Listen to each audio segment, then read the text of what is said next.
benci kepada ilmu. Allah suka kepada majlis ilmu, kita kena suka.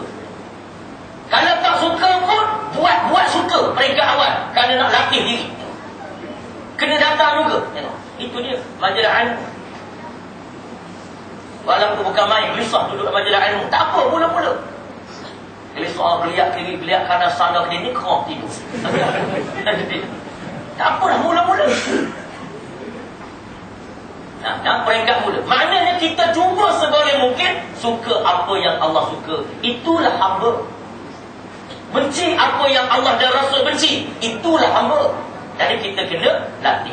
Latih rumah tangga kita, keluarga kita. Memanglah payah. Sebab nak betulkan balik diri kita yang dah duduk dalam suasana yang maksiat jahiliah ataupun datang daripada dunia kemungkaran, dunia maksiat. Memang payah. Payah pun kita kena latih.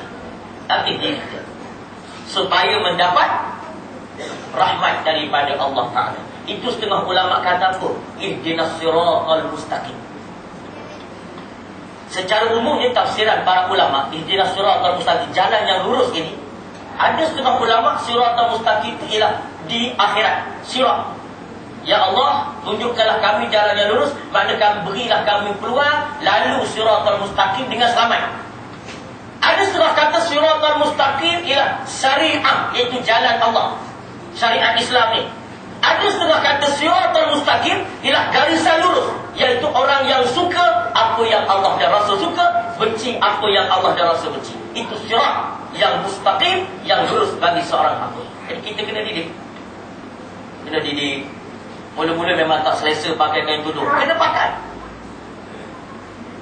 Kena pakai. Kena pakai. Bukan mana mula-mula je rasa macam-macam jenis. Pergi kedai kita berasa orang tengok kita, tengok. Padahal orang bukan tengok sangat. Kita berasa orang benci kita, berasa rimah, berasa panas.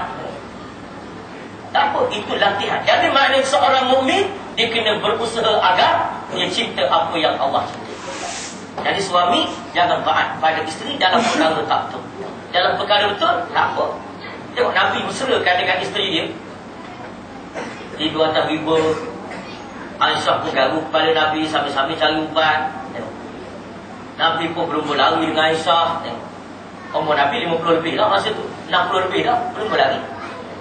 Mana dari sudut lain mesra, tapi dalam mengawal keputusan, dia adalah suami yang perlu mengawal keluarga ni. Haram kata haram, tak boleh kata tak boleh. Itu dia. Itulah dia kata isteri saya itu mudah mengajuk. Bila tak ikut dia mengajuk, biar dia mengajuk lah. Payah ke kita mengajuk? Tak payah, bukan sakit apa mengajuk. Mesti ada ketegasan itu. Mesti ada ketegasan. Dia kata itulah bila dia mengajuk, dia malah masak nasi. Tak apa, itu agak kedai. Agak kedai. Lama-lama sangkut ke orang kedai. Pada muka dia. Jadi maknanya kita kena tegas tentang agama. Tegas tentang agama Allah Ta'ala. Yang seterusnya kata Rasulullah SAW, itu yang keempat. Yang kelima pula, Nabi kata yang kelima ialah wa'afqa ummahu, apabila masyarakat umum manusia durhaka kepada ibu bapa dia. Durhaka pada ibu bapa. Tengok sekarang berlaku pendurhakaan yang baik. Tak durhaka macam mana? Dah anak tak belajar agama, tak erti hukum halal haram. Durhaka. Durhaka kepada agama. Sebab apa? Sebab kadang-kadang salah ibu bapa tidak ajar anaknya dengan agama. Itu persatuan. Bangga benda maksiat dia. Benda yang Allah benci, kita bangga keluarga. Tengok hari tu sukan Sukma Terengganu itu. Seorang ibu, seorang anak dia perempuan, pecah 3 rekod olahraga rasanya. Wartawan pergi jumpa mak dia. Oh, sabas kakak. Wartawan. Ni wartawan apa yang tadi ni? Dia kata sabas kakak. Anak kakak telah pun berjaya pecah 3 rekod sukan Sukma. Lalu akak dia kata apa? Memang saya dah jangka daripada awal. Oh, kembang rumah hidup. Boleh buat kau bewak masuk dalam rumah hidup. Kau punya mak tak reti masuk. Sedangkan anak dia tadi perempuan pakai seluar pendek saja, berlari tengah khalayak ramai. Berapa dosa dia dapat tu? Sehelai rambut yang tak patut ditunjuk pada laki-laki yang ajnabi dah 70 tahun dalam neraka.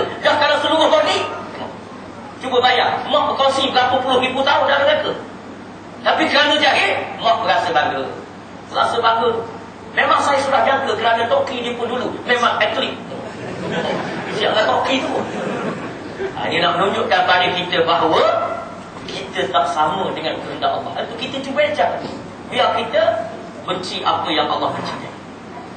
Jadi pada akhir zaman, kata Rasulullah, di antara karainah akhir zaman, mana petaka akhir zaman yang mendatangkan mana? Wa aqqa ummahu, apabila mereka durhaka pada ibu bapa. Durhaka pada ibu bapa.